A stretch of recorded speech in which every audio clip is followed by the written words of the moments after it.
J'ai senti des pattes sur ma peau, puis j'ai vu les araignées. Elles étaient réelles. Votre pire cauchemar devient réel. 8 minutes. Vous criez, vous luttez, vous sentez la douleur, puis tout disparaît, sauf les marques. Ce que vous venez d'entendre, ce n'est pas le début d'un film d'horreur, mais un témoignage parmi d'autres, tous plus glaçants les uns que les autres, qui semblent raconter la même histoire impossible, celle où nos peurs les plus profondes prennent vie. Je me suis réveillée dans l'eau, mon pyjama était trempé. Je n'avais jamais mis les pieds dans une piscine ce soir-là. J'ai reçu un appel. La voix a dit « Elle te regarde ». J'ai raccroché. Mon reflet dans la vitre a souri. Ces expériences, aussi isolées qu'elles paraissent, nous ont menés sur la piste d'un programme clandestin, le protocole Phobia. Un nom qui revient sans cesse dans des dossiers médicaux floutés et des archives cryptées, toujours associé à une entité encore plus mystérieuse, Neurophire. Le but officiel de ce protocole, guérir les phobies en exposant les patients à des simulations ultra réalistes.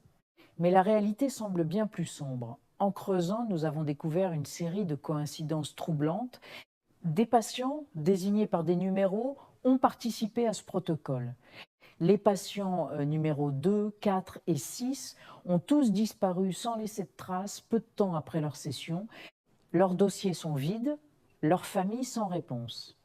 En fouillant dans les fragments de données que nous avons pu récupérer du projet Phobia, nous avons trouvé des schémas, des fils blancs reliant ces cas.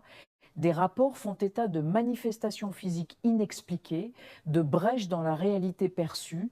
Les chercheurs eux-mêmes semblaient dépassés, notant des anomalies qui défiaient toute logique scientifique.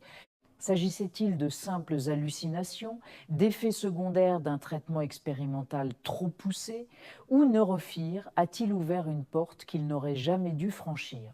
Une porte entre notre esprit et la réalité permettant à nos pires angoisses de s'échapper.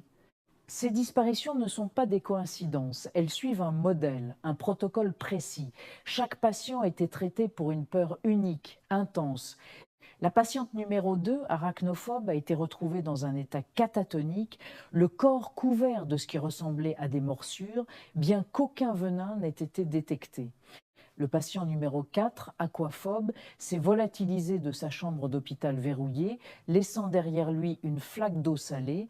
Quant au patient numéro 6, sa phobie était la scopophobie, la peur d'être observé. La dernière note dans son dossier mentionne simplement « Il dit qu'un reflet le suit. Depuis, plus rien. » 6 patients, 6 terreurs différentes, 3 disparitions et un fil conducteur. Le sentiment que leur peur n'était plus seulement dans leur tête, elle était là, avec eux, tangible, et si ce n'était pas une simple expérience qui a mal tourné. Et si Neurophire n'avait pas simplement créé un simulateur, mais un pont vers un endroit où nos cauchemars nous attendent? Tous les indices restants convergent vers un lieu unique, mentionné à plusieurs reprises dans les documents cryptés, un couloir sombre, au bout duquel se trouve une porte marquée « Chambre 101 ». Est-ce là que les patients disparus se trouvent? Est-ce le point de passage? 6 patients. Une même terreur, une même disparition. Et si votre peur vous attendait déjà de l'autre côté de cette porte? Imaginez votre plus grande peur. Pensez-y bien. Est-elle encore seulement dans votre tête?